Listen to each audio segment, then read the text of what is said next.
আজকের সকালটা শুরু হলো ঠাকুরের পুজো দিয়ে। আজ বুধবার আর তার সাথে আজ বিশ্বকর্মা পূজা। জানো তো, ছোট থাকতে বাড়িতে যখন বাবা পুজো করতো, বাবার যত কিছু ছিল, মাতুল আরও কত কিছু, আমি সেগুলোর নামও হয়তো প্রপার বলতে পারি না, কারণ বাবা তো রেলওয়েতে ছিলেন।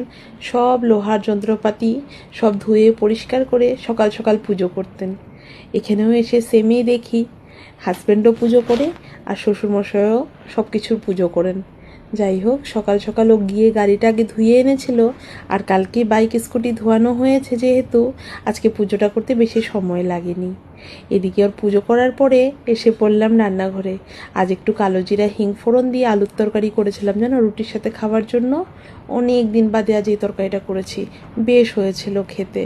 তারপর ভাবলাম বসে না থেকে রান্নাঘরে এসে আজ রান্নাটা চাপিয়ে ফেলি। এদিকে করছি গরম গরম ধোয়া ওঠা সাদা ভাত, তার সাথে করেছি মুগের ডাল। মুগের ডালটা আজ প্লেনভাবেই করব। আর এদিকে দেখো পটল করছি। এখন তো পটল খেতে তেমন ইচ্ছে করে না, কিন্তু একটু অন্যরকম করে করলে খারাপ লাগে না, জানো। পেঁয়াজ রসুন বাটা দিয়ে লম্বা লম্বা করে আলু পটল করে এভাবে মাখো মাখো করে করলে গরম মশলা দিয়ে খুব ভালোই লাগে। আমি তো আজকে করলাম, সত্যি খেতে খুব ভালো হয়েছিল। তোমরাও কিন্তু এটা একবার ট্রাই করতে পারো। আর এদিকে করেছি গোটা গোটা ডিম আলু দিয়ে ডিমের ঝোল। অনেক দিন বাদে আর ডিমের ঝোল করেছি। আর বাঙাল বাড়িতে সপ্তাহে একদিন ডিম হবে না তা কি হয় বলো।